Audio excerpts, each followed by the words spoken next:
Capillary action is the movement of liquid along a surface of a solid caused by the attraction of molecules of the liquid to the molecules of the solid. Water moves through the plant by means of capillary action.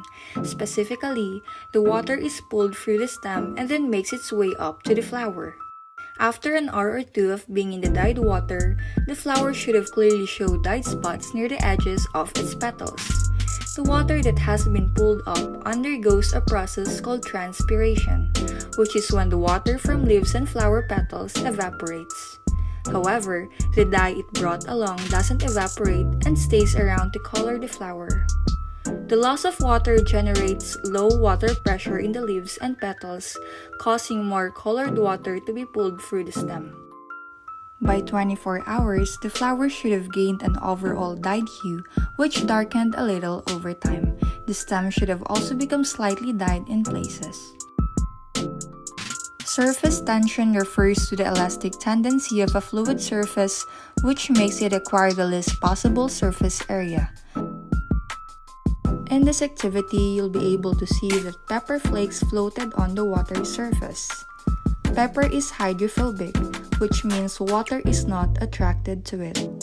The pepper is able to float on the surface because water molecules like to cling to one another. They rearrange themselves in a way that creates surface tension on the top of the water. This tension keeps the pepper flakes floating on top instead of sinking to the bottom of the bowl.